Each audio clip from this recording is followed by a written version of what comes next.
It's lonely at the bottom, but at the bottom is where you buy a lot more Bitcoin for your dollar.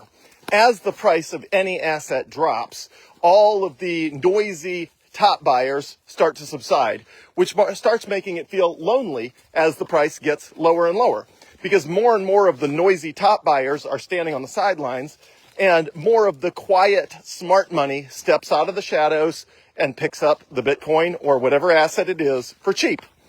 That's what I've been doing from almost the beginning. Now, when I first got into Bitcoin, I bought a lot of more expensive Bitcoin because that's what everybody does when they are early in the process. As I always say, the first 50% of all the Bitcoin you buy, you will buy on the expensive side of things. But after that, you start really wanting your asset to be on sale because you already own so much of it that if you want more of it, you want it to be on sale. So it's times like this in the dips that it feels lonely, but that's when the price is on sale. That is why I'm buying more Bitcoin as soon as the wire transfer comes in from SD Bullion for the gold and silver I had back from 2017. I'm hoping that wire transfer will hit today. The conventional banking system sucks, so it might be Monday. I don't care. I'm going to buy more Bitcoin the moment it hits, and I will end up with somewhere between 5% and 10% more Bitcoin than I have today, depending on the price. The lower the price goes, the more Bitcoin I get for every dollar. So it's lonely at the bottom. There's a lot less buzz. There's a lot less euphoria, but you get a lot more Bitcoin. And think about it. If the price is going to go to 150, 160,000 anyway in the next 12 months, the price gain you get from $95,000 Bitcoin is a lot bigger than the price you get from $125,000 Bitcoin.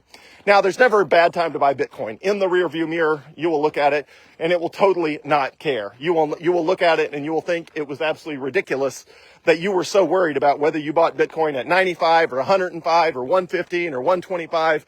All of those numbers are going to sound just as ridiculous as they did back when I was first buying Bitcoin in 2017 and 2018. Which all of the prices today had a zero removed. So the price, was up to 12,600, which is the equivalent of 126,000.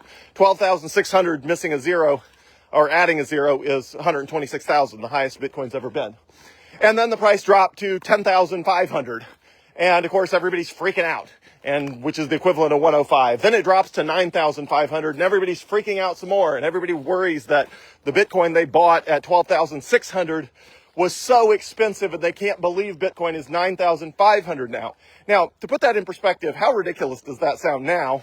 That everybody was worried that they had bought expensive Bitcoin at 12,600 instead of 9,500, and everybody was worried about whether they should wait and try to buy Bitcoin cheaper than 9,500, and a bunch of people missed out because, whatever number they picked is a number that Bitcoin never hit.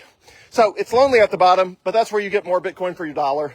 There's nothing wrong with Bitcoin. All of the fundamentals, it is still durable, divisible, portable, fungible, authenticatable, and most importantly, scarce.